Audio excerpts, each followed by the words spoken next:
Hey, hi everyone. My name is Luca. This is the London JavaScript user group, and today we are going to host Philip, that is going to talk about Elm. This is functional programming language, very interesting, and I think it would be a great time for JavaScript developers, and not only JavaScript developers, with Elm. So if you have any question during the webinar, feel free to mention London_JS in Twitter, and at the end of the session, I will read all your questions to Philip, and he's going to answer them. So Philip, now is up to you, and I hope that you will enjoy the presentation. Okay, thank you very much, Luca. Hello, London.js. If everything's working correctly, you should now be seeing the Elm logo on your screen. Is that right? Yes, we can. Okay, so Elm, putting the fun in functional. First of all, a very big thank you to Luca, a very big thank you to the London.js community for having me. Really looking forward to sharing a little bit about Elm today. This is me, Philip Poots. You can find me on Twitter and on GitHub at Pootsbook. I've been writing a little bit about Elm on my blog, elmbark.com, and 10 weeks ago today, I launched the Elm Weekly newsletter, which is a weekly newsletter just with the news surrounding Elm. And today I'd like to talk about Elm in three aspects. So really a comprehensive overview of the whole of Elm, including the language, compared with JavaScript, the architecture as compared with equivalents in the JavaScript world, and then the Elm platform, which is essentially how you build Elm, how you deploy it, how you integrate it into your existing applications. So when we begin with language, we can begin with Evan Czaplicki. So Evan is the creator of Elm. You can get him on Twitter and GitHub there. He was working on Elm, or started working on Elm, around 2012. As a student at Harvard, he made Elm the focus of his senior thesis, so concurrent functional reactive programming for functional GUIs. And I think an important thing to note as well, that while he was there, he had an internship at a couple of the big tech companies. So Elm in many ways is the fusion or the coming together of the academic world and the very practical world. He had a short stint at Google after that and moved then to Prezi, and Prezi gave him the opportunity to work full-time on Elm. And just recently, at the start of this year, and Ink, who are probably the largest production users of Elm, took him on board again to allow him to focus full-time on Elm. So you can see that Elm has some backing there. And when we talk about Elm and the success of Elm, or rather the rise of Elm, you know, we can look at Ink as an example of the success in production. You may have come across Richard Feldman, again, RT Feldman on Twitter and on GitHub. So Richard actually had been writing this side project called Dreamwriter, a application for writing novels, long form writing, and he'd written it in jQuery and CoffeeScript, and he decided that for an application as large as that, it wasn't a very good way to go about things. So he started reviewing the lay of the land. He tried things with React and Flux, which went well, and then he decided to evaluate three more functional languages, PureScript, ClojureScript, and Elm. And Elm pretty much took off for him. It worked really well, and he brought it into his company, Ink, who got Elm into production around the middle of 2015 last year. He's got a couple of great talks about this journey. Make the backend team jealous, Elm production, also one affects as data from last year, and also a couple of really good blog posts if you want to check those out if you're interested in migrating a JavaScript application to Elm. So introducing Elm to a JS web app and building a live validated sign-up form in Elm. And so you can see here that Elm has been going for, you know, the best part of 4 years. It's obviously had a very fast development at the beginning, and things are starting to level out in terms of stability. Last release was 0.16, with even better error messages, and we'll see some of those later. And we're expecting 0.17 to drop anytime, really. Evan doesn't put a date on releases. They're pretty much released when they're ready. And so really, to answer the question, what is Elm? Let's look at what Elm says about itself. So this is from the official website. It is the best of functional programming in your browser. And if we take the in your browser bit, then we can consider the fact that it compiles down to JavaScript, HTML, and CSS. So the target is very much the web. And it interoperates with JavaScript, so it can coexist alongside JavaScript. Now, if we think about the first one, JavaScript sits here. You know, there are a lot of languages that compile down to JavaScript. You know, CoffeeScript really kicked off the Cambrian explosion, as it were, of compile to JS languages.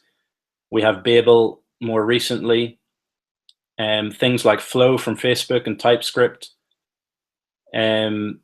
PureScript, Scala.js, that's the logo of Opal RB, bottom right, and ClojureScript. And when we look at these, we can divide them across one axis as those that maintain JavaScript semantics. That is, they're layers on top of JavaScript. And if you understand JavaScript, you'll largely understand what you're writing in CoffeeScript, in Flow, and TypeScript, and in Babel. Whereas Babel is focused on the future of JavaScript, Flow, and TypeScript, focusing on bringing security to JavaScript via type system. And then on the other side, you have what I call backend semantics, which is the semantics of a backend language that are being ported over to JavaScript. So we got PureScript, which is essentially Haskell in the browser, Scala.js, Scala in the browser, ClojureScript, Clojure in the browser, Opal RB, Ruby in the browser. And we can also further divide across the vertical axis here between languages that are static and languages that are dynamic. Static being they're checked, type checked before they compile, and any errors need to get fixed before it actually compiles. And so when we think about Elm, where does Elm sit in this environment? I think it sits firmly in the middle, because it's got completely different semantics to JavaScript. That is, it doesn't resemble JavaScript in the same way that CoffeeScript, Babel, Flow, and TypeScript do. But at the same time, it's not coming from the back end. It's not an existing language that has been ported to the browser, but rather it's a language that is being created with the browser specifically in mind. Then if we move over to the best of functional programming, although Elm is a completely new language, it's not unprecedented in the sense that it has a very strong historical pedigree. It sits in the ML family, where ML came out in 1970, SML, Standard ML, 1990. It has influences from Haskell, 1990, OCaml, 96. So you can see that, you know, the ideas and the concepts in Elm have actually been around for a very long time. And one of the specific features of the ML family, which Elm really brings to programming in the browser, is the fact that it's absolutely fantastic for maintainability. And I think the difference between Elm and some of its antecedents is that Elm makes the benefits of these programming languages incredibly accessible. So, you know, let's take Haskell as an example. You may have heard of it as a language that's incredibly difficult to learn, as one that's in the academic community, as one that's unapproachable. And you know, people have said that it's taken them years to learn it, whereas Elm has a very small footprint in comparison. It uses completely different terminology. It doesn't come from an academic world in that sense, and it makes the language itself is incredibly accessible. And we'll see that when we get into doing a bit of coding with Elm. And then the second bit, the best of functional programming, Chris Jenkins, who is involved with the London Elm meetup, has an excellent blog post on an introduction to functional programming. So things that are of the functional style: immutability, stateless functions, managed effects. Type safety is not technically limited to functional programming, but I've added it in here. And these are features that breed confidence when you're programming, and they increase the reliability of your code. And then the tagline: writing great code should be easy. Now it is. So I'd like to take a little bit of a look at Elm now, using Try Elm, which is accessible elm-lang.org/try.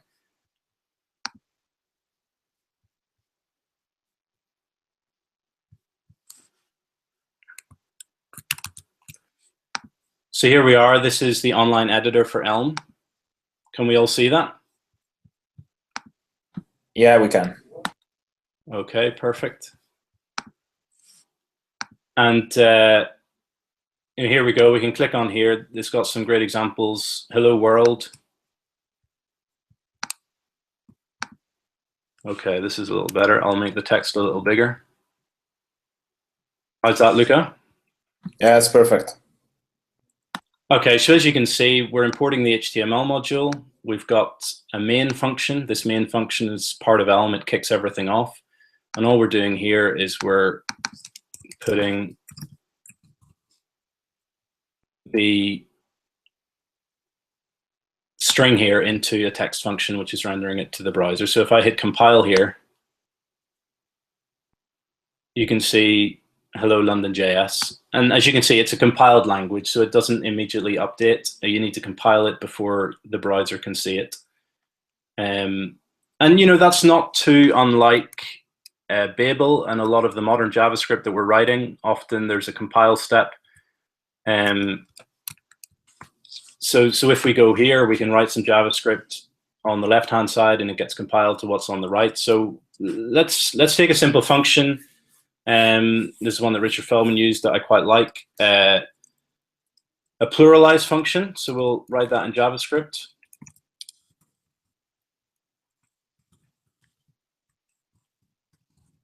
It's just a normal function. We take the singular version, the plural version, and then the quantity. And then the function will give us back the right word according to the quantity that's passed through. So if quantity is 1, then we'll want to return the singular. Otherwise, we want to return the plural.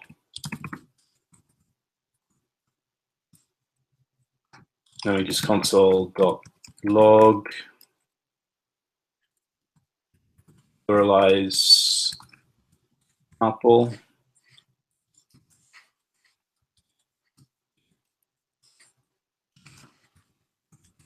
Plurals apples, and we have a quantity of 1. So we expect apple to come through. And we do down here on the bottom on the right-hand side, we got apple. If we change the quantity to 3, we got apples. Perfect. So let's give this a go in Elm.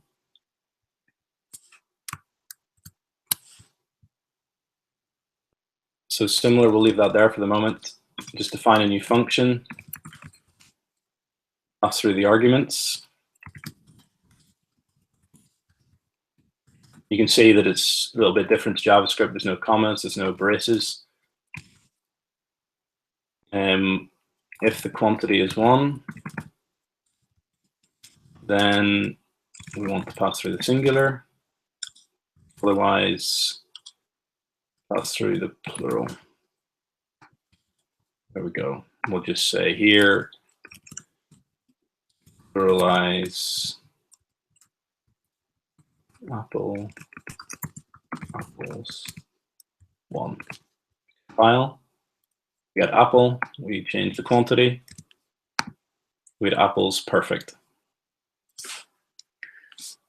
Okay, so that's pretty good. I've basically showed you the same thing. So what's really the benefit of Elm apart from some different syntax? And this is really where the confidence and reliability come into play. So let's say that I misspelled singular here. I take off the R. I hit compile. Immediately, Elm comes back with a very helpful message. Cannot find the variable singular. And then it actually gives me a little bit of a hint here and says, maybe you wanted singular. Thank you, Elm. I did. There we go. Compile again. We're good. What happens if we do that in JavaScript? Take off the R. Let's see what happens. We still get the same. So nothing. So JavaScript hasn't actually informed us that anything's gone wrong here. And that's fine right now because we're not going through that code path. But as soon as I change this to a 1, immediately we have singular is not defined. So you can see that Elm is raising the error to the top level. Elm is telling you before your code even hits production that you've got an issue with your code that needs to be solved. With JavaScript, you can write tests for this. You can write defensive coding for this. You can discipline yourself to do the right thing, but the right thing isn't done for you. And the possibility of this going into production and hitting an error when you come across this code branch, is a lot higher. And that's one of the major benefits of Elm, is that it has never had a runtime exception. It may have a runtime exception in the future, I don't know, but until this point, Elm code in production has never had a runtime exception. And again, you can see that's a benefit that brings an incredible level of confidence in your code. Another way that Elm does this is with a type called maybe. So let's define another function. Say we want to get the head or the first element of an array. If we do that in JavaScript,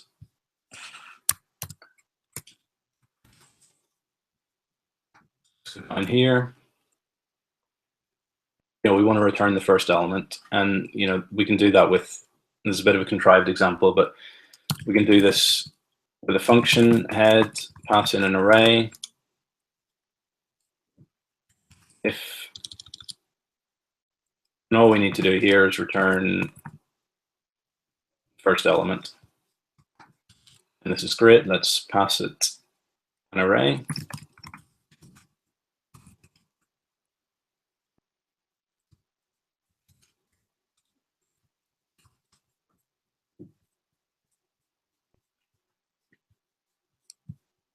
Let's just fix this as well so it can run. So we get the first element of the array.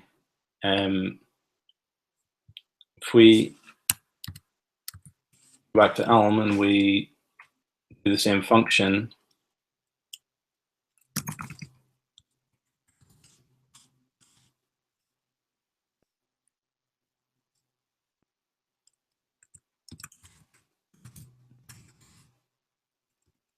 so it's got an inbuilt function called list.head. We can return that. So let's try that.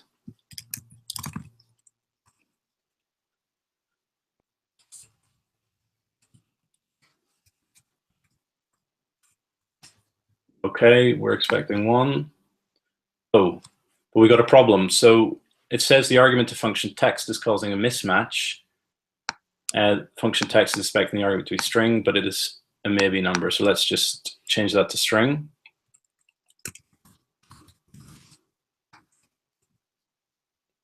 Here you can see that Elm is being strict with the type, so it can tell that it's expecting a number, but it's expecting a string, but it's giving us a number.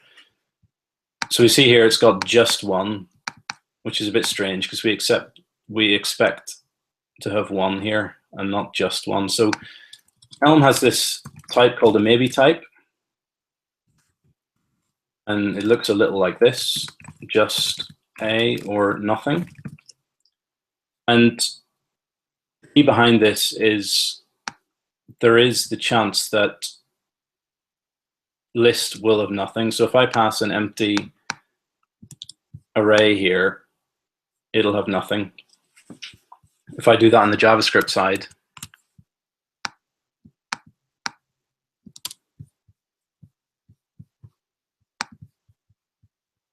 we just get null.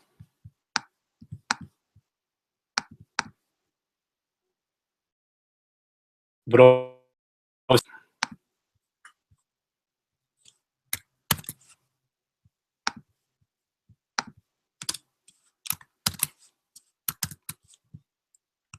obviously we want the number at the end of the day. So Elm forces us to choose between the nothing or maybe. So here I can say case list dot head list of pattern matching on the value. We can just return A, or if there's nothing, we can return a 0.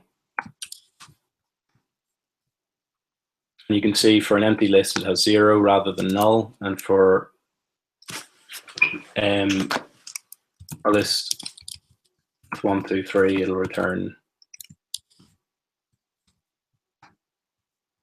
1. So again, this is a failure case where in JavaScript you'd be dealing with null, or a null could manifest itself with a runtime error, with undefined is not a function. Elm forces you to handle those cases. Now, another feature of Elm that has an analog in JavaScript with observables is the idea of a signal. So functional reactive programming, the reactive part, means that you are able to react to changes in data. So a signal in Elm is just a value that changes over time. So here we are with an example showing the mouse position. You can see on the right-hand side, we have the mouse coordinates. And as I move my mouse, then the coordinates change. And as you can see, there's precious little code here to actually accomplish that, because the concept of a signal is baked into Elm, the language. If you were doing this with JavaScript, then you would have to set up RxJS or Bacon.js. You'd have to set up your observables. You'd have to produce. You'd have to subscribe. So Elm takes all of that logic and it just builds it into the language completely. A good way to visualize this, which is a port of Rx marbles in Elm, is Elm Flux.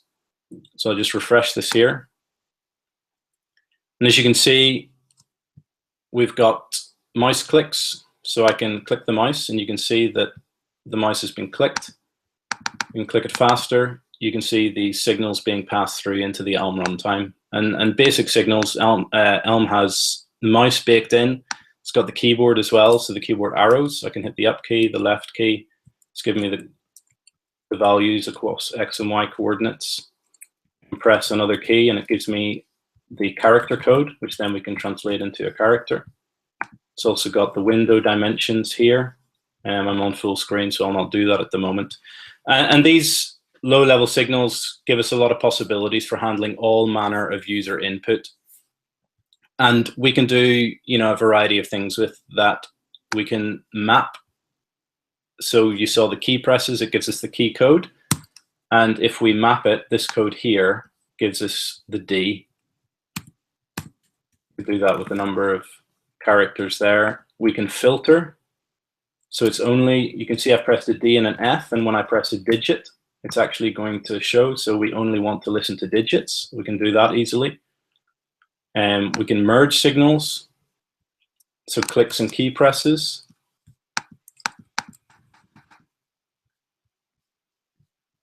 And one of the things that Elm uses for the architecture, which we'll see a bit later, it can fold signals. So you can see this is the number of mouse clicks.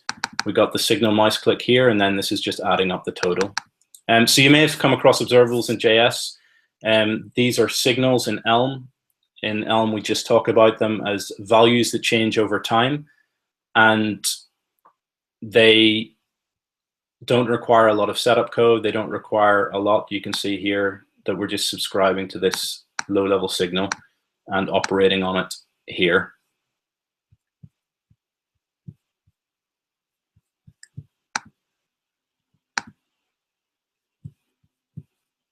So now we'll just take a look at, a very simple Elm application.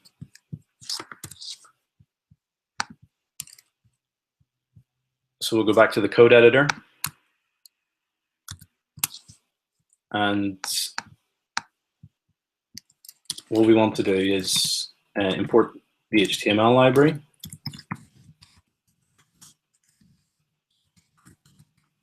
Import HTML attributes and events.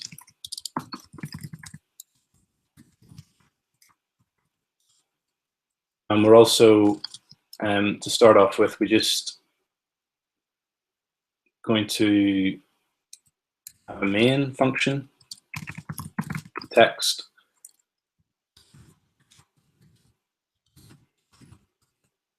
similar to what we had before. Oops. And this kicks things off. An Elm application normally has a bit of data called a model. So let's just say the model is 0, and here we can put our model in here, and we get 0. Let's move this code down into a view function, passing the model in.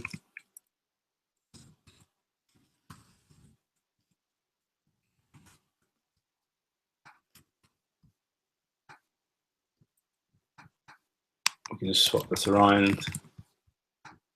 Here we go. And so you can see we're starting to separate things out into specific parts. If we wanted to add some interactivity, we need to bring in a module called Startup, which wraps up some of the wiring.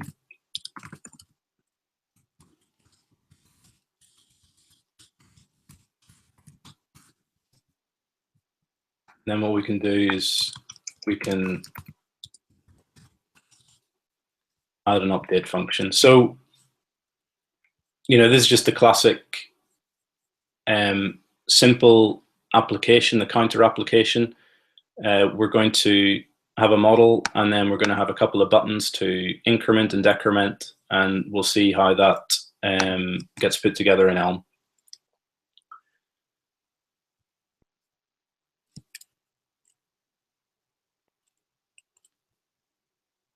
So for the update,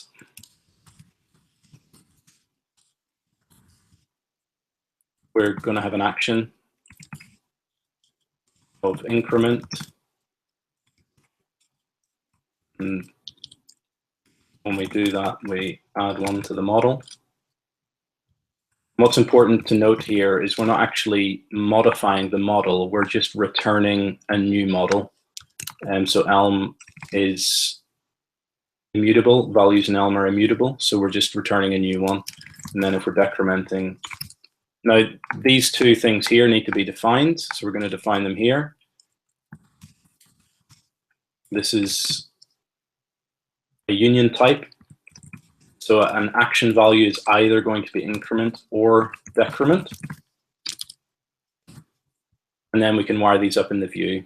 So what we haven't seen is that text function just creates a text node in HTML. What we can also do is we can write HTML in Elm like this. So this is the div function, takes 2 arguments, a list of attributes and a list of children. So we can see if we just do text here,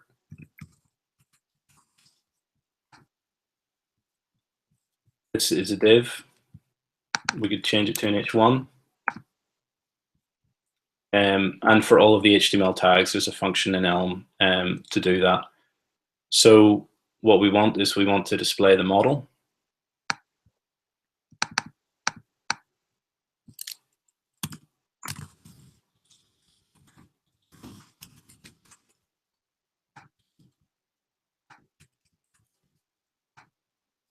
Right. Swap that back. Actually, nest this.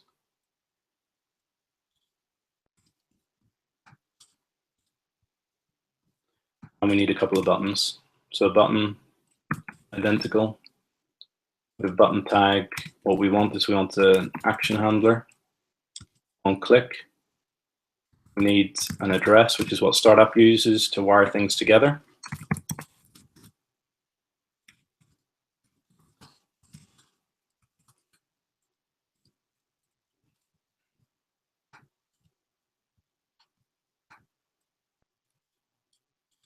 And then a button to increment, same again.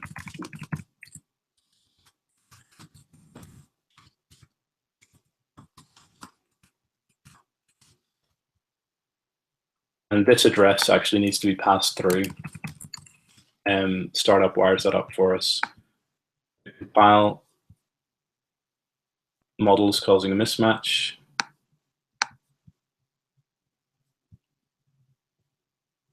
Because the main, it should be startup.start.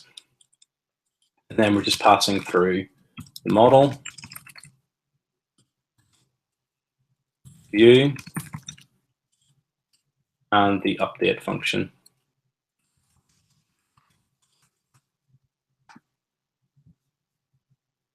Sorry, 2 commas there. That's JavaScript and Elm getting mixed up. So there we go. We got a counter here. We hit the plus button. We are incrementing. We hit the minus button. We are decrementing. Now, there are some things to note, and we'll go over those in the slides. But as you can see, it's not a lot of code. It's quite a simple example. The code is very well separated out. So the model, the update, and the view. The actions are all in the same place. This just compiles down to HTML, but we're actually writing the HTML in Elm. So there's a bit less of a semantic difference. We're not swapping between writing HTML code and then Elm code. We're just writing Elm code all the way through. So let's go back to the slides and let's look at this a little. So Elm, the architecture. So as we saw there, and the code that we wrote, clearly defined into 3 sections, model, update, and view. Similar, I guess, a little to MVC. As you can see, similar to Flux or Redux with React, similar to AngularJS, similar to Ember. So Elm, the architecture, is operating in the same ballpark, achieving the same goals, with the same aims. And if we dive into the architecture a little bit more, we can see that we started off with a model which had a value of 0 of type model. Then we passed that model into the view function, which rendered the HTML.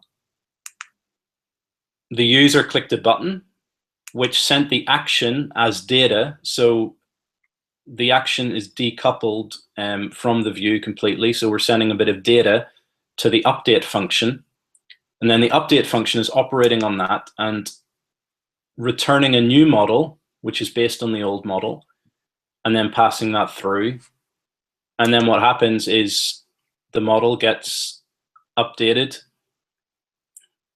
and then the view gets updated as a result, and we can start the whole cycle off again. So a user might click again. We're going to increment. It gets updated to 2. The HTML gets updated. We can do a whole nother run, and we can start to see this is, the rather clean architecture that comes out of this model. And if we think about that a little more, these are the things that are happening over time. So in effect, actually, what we have is we've got a signal of model, we've got a signal of HTML, and we've got a signal of action. And these 3 are working together and basically creating a new application state each time. Similar, I guess, if you're familiar with CycleJS and JavaScript, it operates on this idea of the observable or the stream, or in Elm, the signal, updating everything. And the only modification to this in real world applications and startup full proper is that the update function can kick off effects or asynchronous tasks, manage side effects, which can trigger other actions, and it just replays into itself. It actually looks a little more like that in practice, but we don't really need to get into that today. And if you're familiar with Redux, which is used to manage application state in a React app, then you'll notice that essentially the architecture is the same. And I think Dan Abramov, the creator of Redux, has credited Elm as prior art when putting together the library. And you can see the simplicity of the names in Elm, which is a big feature of what Evan does in choosing simple, straightforward names for things. We have actions that are passed to an update function that update the model, which then renders the view, and we do it all over again. And so what are the particular benefits of this architecture? So the model is the single source of truth. That is, all changes to application state are in one place. That means that it's incredibly easy to know where to look. You just need to look at the model if the state is out of whack with what you expect. And the actions and effects are data.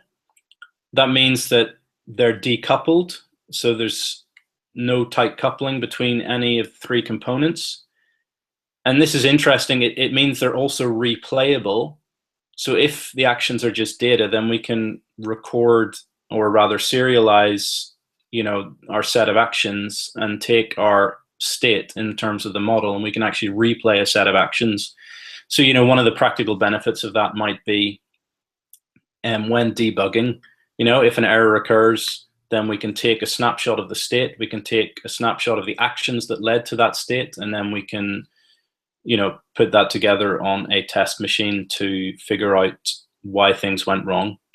And then another thing about the Elm architecture, these things are modular and nestable. So, and this is one of the things I really like about it, is that Elm, what we wrote there is Elm code. There's no framework behind that. Startup itself is, a page of code, if that.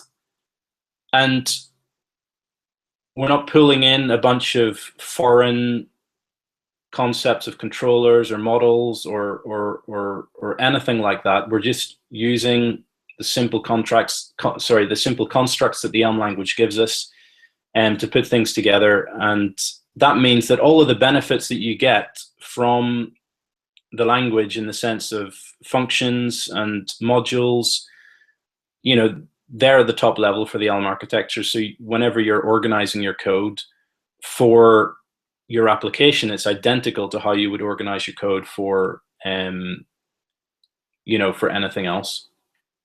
As a comparison, I did a lot of Ember before.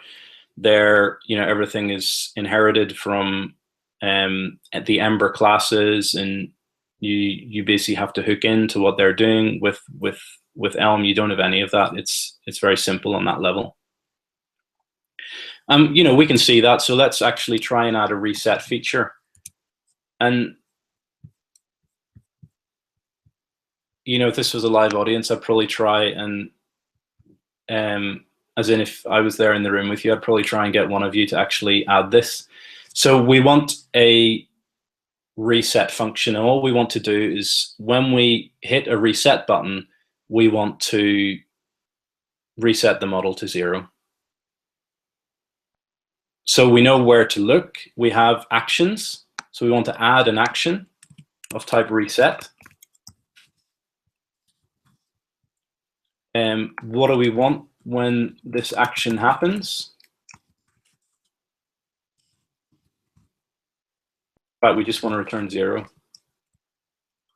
And then we need a way to actually reset it. So let's have a button.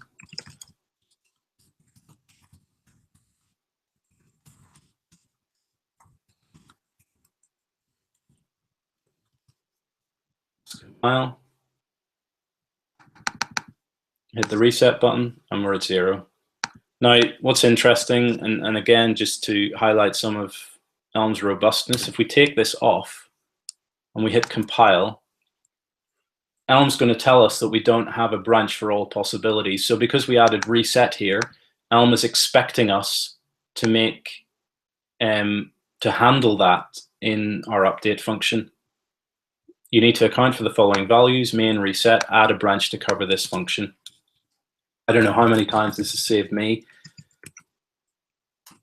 And again, these things, these corrections, the compiler is incredibly helpful. You know, if you're seeing this error for the first time, check out these hints. And what it's doing is it's saving you from yourself, and it's saving you before you even have to go into the browser. So there we go, compile. Fantastic. Okay.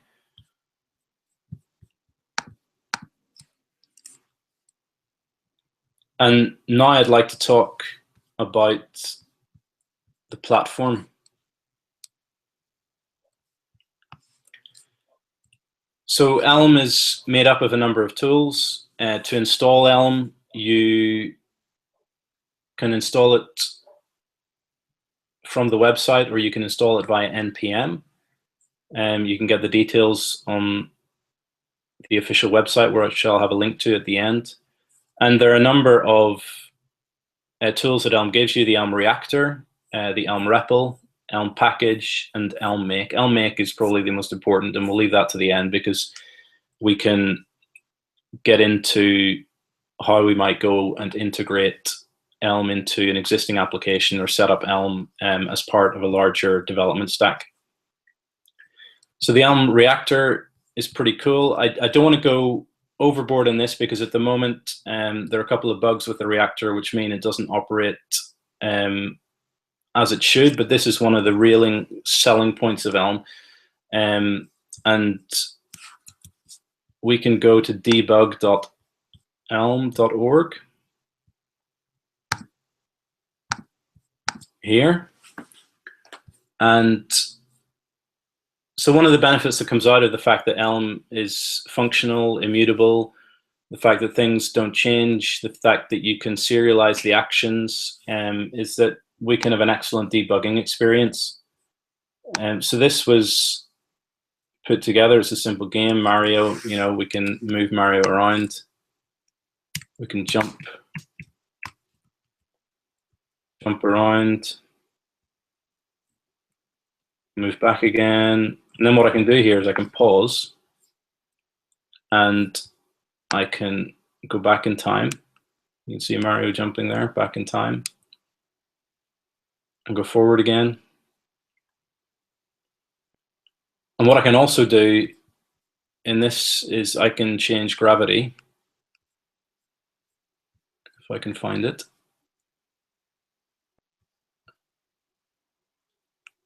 Yeah, here we go. So I can change gravity. And you know, this is obviously riffed off Brett Victor's Inventing in Principle, but this is actually real, which is really cool. So we can do that, and then we can actually start execution again, and he will do, you know, what he did before, which is great. So that's the Elm debugger. And the Elm debugger was then ported into the Elm Reactor. So Elm Reactor you can boot up on your local machine, and you can use whenever you're developing. The other tool is, let's see, where are we? Yeah, Elm REPL.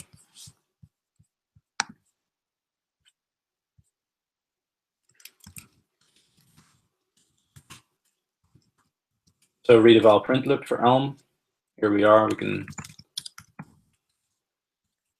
can see list.heads.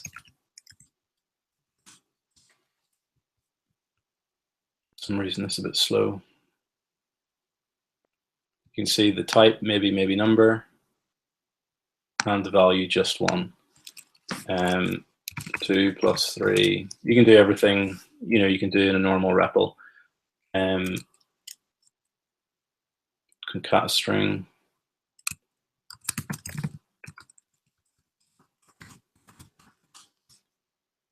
double plus instead of a single. And so this, I mean, I don't use the REPL a lot. I find it sometimes helpful just to go in and to play around with different things. But often, you know, I'm just working in the browser. Then the other is Elm package. So Elm package is, again, does what it says on the tin, is Elm's package manager. And this might be interesting for those who sometimes have module problems with NPM. First of all, this is the Elm package site, package.elmlang.org. I can search for packages.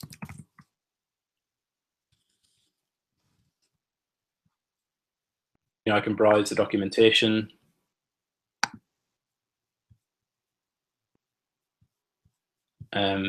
You can see I can search for stuff in the module. I find this amazing to browse through to search for stuff. So Elm has the core libraries. In core, you can see here the stuff we were using, list, the maybe type, the keyboard stuff when we were looking at signals. And this is, you know, where you would look, and it's just a simple Elm package install. Now, one of the cool things about Elm package and the package manager of Elm is that it enforces semantic versioning. So if I go back here and I exit the REPL, I can, so I'm using Elm package diff, and this is able to give me a diff between two versions of the same package. So we're using Elm HTML, which is what we used earlier to do the HTML in the browser. And here, because of the type system, because Elm is strict about that, it can tell us exactly what has changed between different versions. And we can see that in the attributes, there were a couple of properties that were strings and booleans, but should have been, so something was a string, but it should have been a boolean. Something was a boolean, but should have been a string. So this is fantastic when, you know, say you wanted to upgrade to a new package, you can see exactly the functions that have changed, and then you know exactly what you need to change in your own code. Now, in terms of the enforcement of semantic versioning, because Elm can do this, it can look at the types of your functions across the two changes. If there are changes in the signature of a function, then it can force you, it basically won't publish. You'll have to bump a major version before you can publish it, because Elm knows that if someone else installs that package, it's going to break their code. So, you know, that's obviously has saved and will save a lot of headaches. And then the last one, the last tool is Elm Make. And this is essentially the compiler. So you pipe in a file to Elm Make, and it will compile it either to an HTML file with the JavaScript or to a JavaScript file itself. Now, if you wanted to integrate Elm into your production stack, then you know you would use Elm Make at a lower level. Perhaps it would be wrapped. So if you're using, you know, I know people are building Elm as part of Webpack, as part of Grunt, as part of Gulp, as part of Broccoli. You know, there's stuff out there for all of that. It's basically wrapping this lower level make function. And you know, the thing about Elm, if I can use this as a jumping off point, the thing about Elm here is that you can have JavaScript and Elm happily coexist. Elm has a way of communicating with JavaScript as well, which means that taking on Elm is not like a big bang rewrite. You can integrate as little or as much Elm as you want into your existing JavaScript application. So you can try it out before making a massive commitment. You can do things gradually. I mean, if you listen to some of the stories from No Red Ink, you know, that's exactly what they did. They rewrote some of their most complicated business logic that was in JavaScript that, you know, for them was very brittle. They rewrote it in Elm. They got the stability. And from then, they've gradually started moving over their whole front end stack to Elm itself. So you can have it as, you know, one small component and gradually move out from there. You can integrate it with the tools that you already use. And that way, you know, it's relatively low on risk in terms of adoption. And so that's pretty much most of what I got to say. I'm really looking forward to questions if you've got any.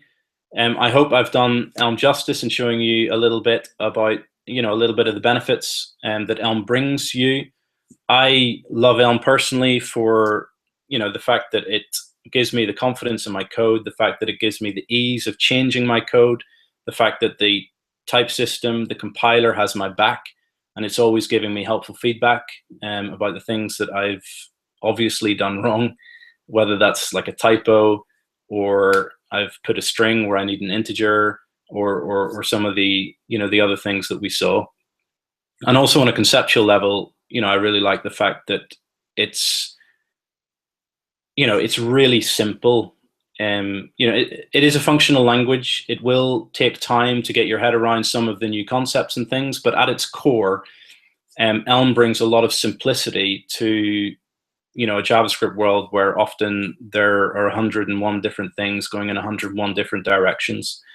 And I feel as well like the developments that we're seeing in the JavaScript world with RxJS and observables, with things like CycleJS, with things like Redux, you know, all of these things like TypeScript and Flow, where things are typed, you know, we're seeing JavaScript in a way move to where Elm already is.